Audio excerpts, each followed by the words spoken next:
ओम शांति। आज 28/4/2026 बाप दादा मधुबन से मधुर महावाक्य। मीठे बच्चे, बाप समान लवली बनने के लिए अपने को आत्मा बिंदु समझ बाप को याद करो। प्रश्न, याद में रहने की गुप्त हड्डी मेहनत कर।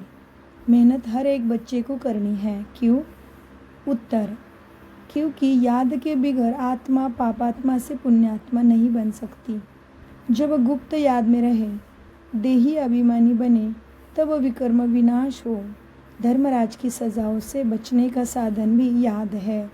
माया के तूफान याद में ही विघ्न डालते हैं। इसलिए याद की गुप्त मेहनत करो, तभी लक्ष्मी नारायण जैसे लवली बन सकेंगे।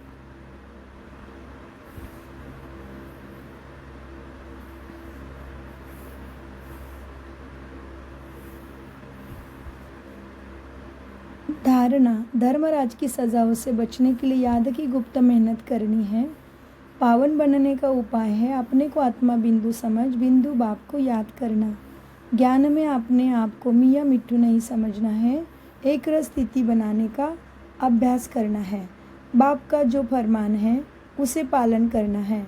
वरदान, हर कर्म करते हुए कमल आसन पर विराजमान रहने वाले सहज व निरंतर योगी भव। विस्तार, निरंतर योगी युक्त रहने के लिए कमल पुष्प के आसन पर सदा विराजमान रहो, लेकिन कमल आसन पर वही स्थित रह सकते हैं जो लाइट है।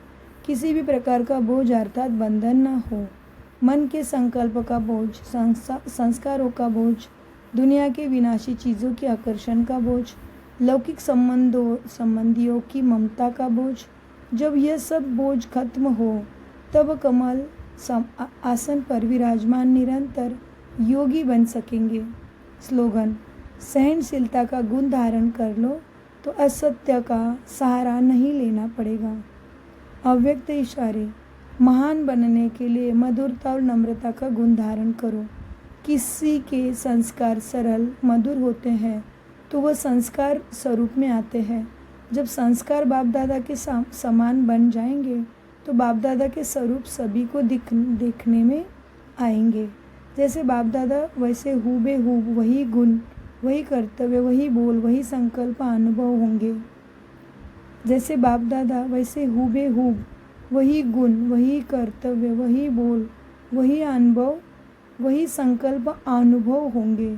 सभी के मुख से निकलना यह तो वही लगते हैं। सभी के मुख से निकलेगा कि यह तो बाबा जैसे ही संपूर्ण लगते हैं। ऐसे। ओम शांति।